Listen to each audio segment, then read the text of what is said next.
Just to introduce myself, I'm Chief Ben Soriol. It's spelled S-A-U-R-I-O-L. On September 6, 2023, at approximately 1:45 p.m., the Winneconne Police Department was dispatched to Marsh Family Dentistry on East Main Street in the village of Winneconne for a report of a gunshot victim. Staff from the dentist's office was giving first aid to the victim outside until officers and first responders arrived. What we know, the victim confronted the alleged shooter at Lake Winneconne Park due to alleged road rage. During the confrontation, the victim was shot several times. The suspect left the scene in an unknown direction. The victim drove himself to the local dentist clinic to seek help. The victim was subsequently transported to Theta Care in Neenah. Currently, the condition of the victim is unknown. The vehicle of interest appears to be an early to mid-2000s gray four-door Toyota with a pickup truck with a lighter colored silver topper. The person driving the vehicle was described as a white male over 50 years of age with grayish, balding hair and decayed teeth. We do not have the suspect in custody at this time. The Winneconne Community School District was notified and put on a soft lockdown and later released students one school at a time while patrol vehicles were assigned to each school. The school district sent out notifications to all the parents so all the parents knew in real time what was going on. Currently, it appears that this incident is isolated to a road rage event. The investigation is ongoing and very fluid at this time. I want to thank the Winnebago County Sheriff's Office, Amarillo Police Department, and the Wisconsin State Patrol for their assistance. I would also like to thank the staff of the Marsh Family Dentist for their first aid. The name of the victim will not be released at this time, pending family notification, and again, we don't know his current condition. For further questions, please contact me, Chief Ben Soriol. And any questions?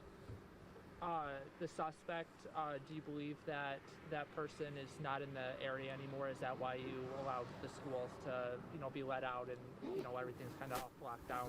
Correct. We had many law enforcement squad cars here patrolling, and we didn't feel it was an active threat at that time. So that's why we did the staggered releasing of the schools, and that's why we set up the perimeters around the schools to make sure that the parents can safely get their kids and buses get out. So we feel the suspect was not currently an active threat at that point.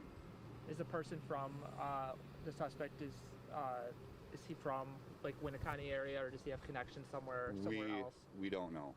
We don't know at this time. Was the suspect also a male or female? The suspect was a male. Suspect male, and the victim also a male? Male.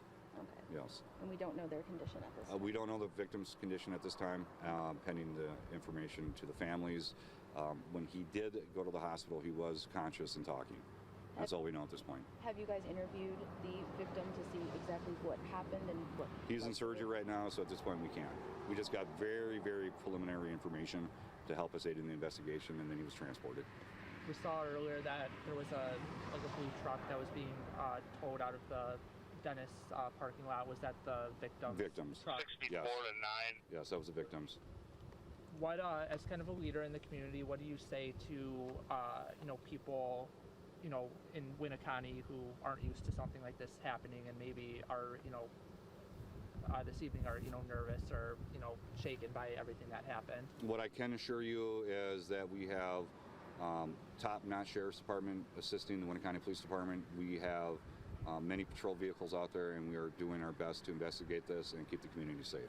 Did you do shelter in place for like the houses that are near where this happened by the boat launch in the dentist's office? At that time we didn't, but we did have active patrol units going door to door, talking with the homeowners and the residents there. And there was something on the scanner that had said that the wrong person had been detained at one point. Is that true, or did that happen?